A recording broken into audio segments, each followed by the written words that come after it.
आपण एक सेगमेंट करूचं नाव आहे माय बेस्ट अँड वर्स्ट. काही बेस्ट गोष्टी आणि काही वर्स्ट गोष्टी आम्ही तुला याच्यामध्ये विचारणार आहोत. रेडी आहेस? सो मला तुझा best and worst cooking experience.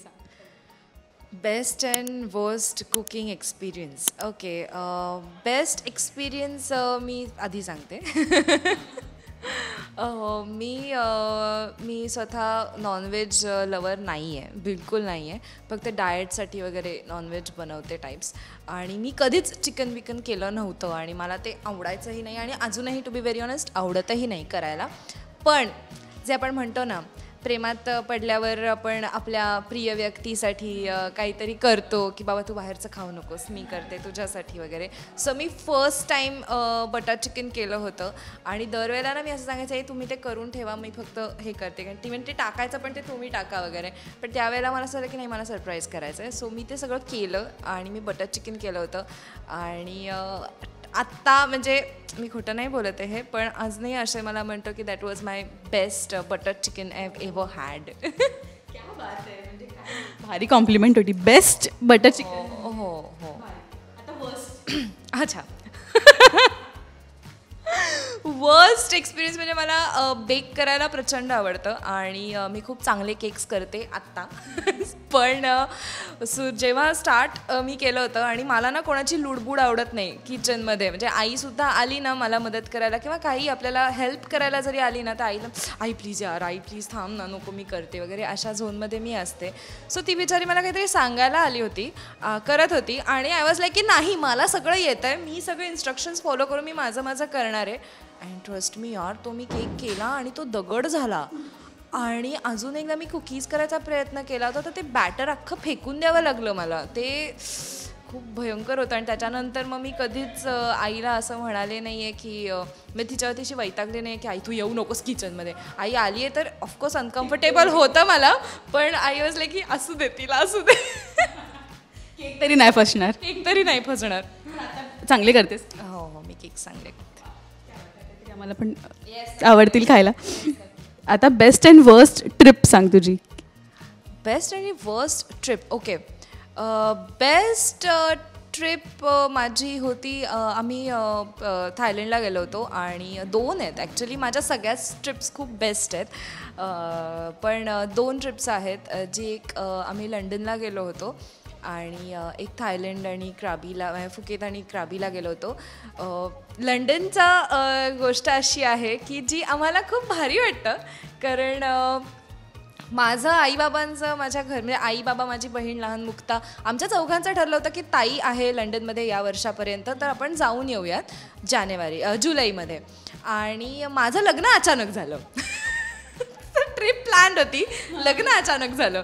So आई बाबा बसले की आता काय करायचं, आता आम्ही जातो.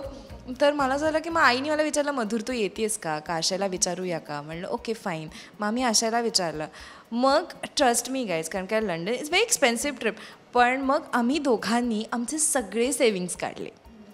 सो आम्हाला दोघांनाही फिरायला भयंकर आवडतं आणि असं झालं की आता काय करायचं. पण ही अपॉर्च्युनिटी एकदाच येते, ताई तिथे असते कारण तिथे स्टे महाग आहे. सो लेट्स डू दिस.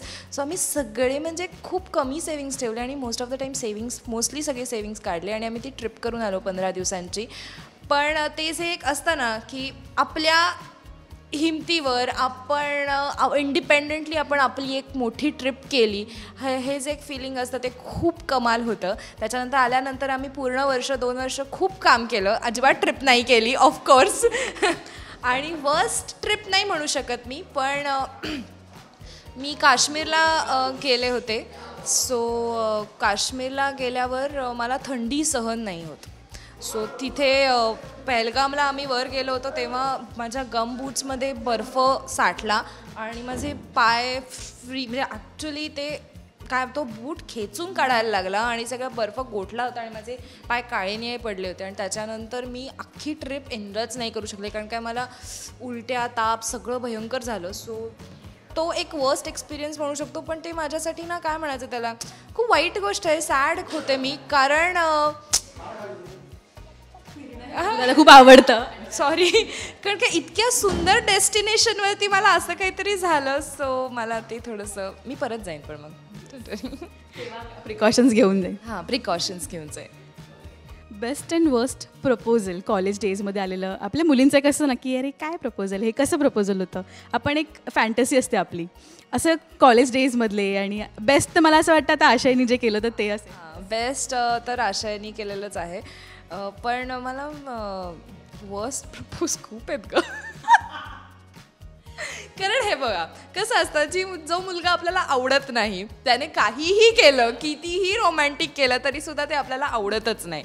आणि आपल्या आवडत्या व्यक्तीने आपल्याला नुसतं एक फूल जरी आणून दिलं तरी असं होतं की यार माझ्यासाठी ना ही एवढी मोठी गोष्ट आहे. हां, सो माझ्यासाठी हे असंच आहे की जी व्यक्ती मला आवडते त्या व्यक्तीने माझ्यासाठी काहीही केलं ते मला खूप छोडून, मला त्याने कॉफी जरी, कोणीही म्हणजे माझ्या आवडीच्या व्यक्तीने मला कॉफी जरी बनवून दिली ना तरी सुद्धा माझं असं होतं की क्यूट मोमेंट.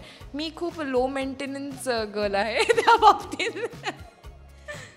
कॉलेजमधले जेवढ्या पण मुलांनी प्रपोज केले असतील ते सगळे म्हणजे आशयवाला बेस्ट होता. हां,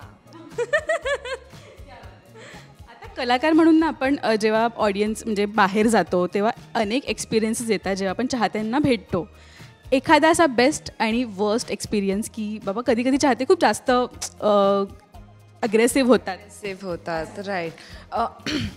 बेस्ट सांगते मी, सगळ्याच गोष्टी पहिले बेस्ट सांगते. बेस्ट इज आत्ता खूप गोष्टी आहेत अशा बेस्टवाल्या, पण आत्ता रिसेंट घडलेली मी एक गोष्ट सांगते. मी एका लग्नाला गेले होते आणि तिथे ना अशा गावाकडच्या एक आजी आल्या होत्या आणि त्या समहाव सगळ्याच जण असे झाले होते की भूमी आले, बिकॉज त्यांना कोणाला असं कल्पनाच नव्हती. आणि तसं की तू कशी काय रिलेटेड वगैरे अशा ह्याच्यामध्ये. आणि त्या आजी म्हणजे मला बघून साधारण रडायलाच लागले आणि त्या मला मिठीच मला तर सोडतच नव्हत्या मला, आणि सारखे आपल्या गालावरनं हात फिरत होते, पाप्या घेत होत्या. तर सुरू म्हणजे कसं होतं ना की एका पॉईंटला आपल्याला असं होतं की थांब एक मिनिट, पण त्या आजींचं प्रेम एवढं होतं ना की मला ॲक्च्युली असं वाटलं की किती गोड आहेत ह्या यार. एवढं जर प्रेम करत असतील ऑडियन्स आपल्यावर तर मग ते रिस्पॉन्सिबिलिटी वाढते. आणि त्या अशा होत्या की तुला किती छळते ग ती रागिणी, तू इतकी गोड आहेस बघ, तू खऱ्या आयुष्यात पण किती सुंदर आहेस, किती गोड आहे ही मुलगी. पण त्यांचं असं ते खूप बिचाऱ्या त्या रिलेट करून बोलत होत्या. आणि वर्स्ट एक्सपिरियन्स वर्स्ट मी नाही म्हणणार, पण तो ह्याच्यावर आहे, सोशल मीडियावरचा आहे. इतकं म्हणजे ते थोडंसं स्कॅरीवालं होतं. कन्यादानच्या वेळेला हा झोन होता की एक मुलगा प्रेमात पडला होता भयंकर लेवलला, आणि त्याने मला त्याची लग्नाची पत्रिका वगैरे म्हणजे त्याची पत्रिका वगैरे पाठवली होती की गुण जुळत आहेत का वगैरे. आणि मी ना ते ऑफकोर्स आपलं रिक्वेस्टमध्ये जातं ना, मी ते बघितलं नव्हतं. सो कंटिन्युअस त्याने वेगवेगळ्या ह्याच्यावरनं मला मेसेजेस केले, हे केलं ते केलं. आणि चंद्र आपण कधीतरी रिक्वेस्ट चेक करतो तसं मी चेक केली तर त्याच्यामध्ये त्याने त्याच्या कोणीतरी डेथ झाली होती त्यांचा फोटो, त्यांच्या बॉडीचा फोटो, आणि मग आता तरी तू माझी हो वगैरे वगैरे. आणि हे फर्स्ट टाईम म्हणजे एक्सपिरियन्स करत होते मी, माझ्या फर्स्ट सिरियलसाठी वेळेला होतं. सो ते मला खूप ट्रिगर झालं होतं की अरे यार हे असं करू नका यार, हे खूप जास्त आहे. So that was too much. I was little bit of threatening experience, because त्याच्यामध्ये काही काही असे मेसेजेस पण होते जे थ्रेट करत होते मला. पण असं नका करू यार. आता ते बोलतात नाण्याच्या दोन बाजू असतात, तर आता तेही कलाकार म्हणून एक्सपिरियन्स करायला मिळतं आहे. पण प्रेम जास्त मिळतं, आम्ही सोशल मीडियावर सुद्धा बघतो. भूमी सगळ्यांची लाडकी आहे. भूमीला वाटतं हो ऑफकोर्स. आणि तेच मी तुला मगाशी म्हणाले ते की माझी रिस्पॉन्सिबिलिटी खूप जास्त वाढली आहे आणि मी ती माझी पूर्ण करण्याचा प्रयत्न तर माझ्याकडनं मी 1000% करीन. आणि तुमचं प्रेम असंच खूप मिळू दे, मला खूप मिळू दे. मी पण देईन तुम्हाला प्रेम.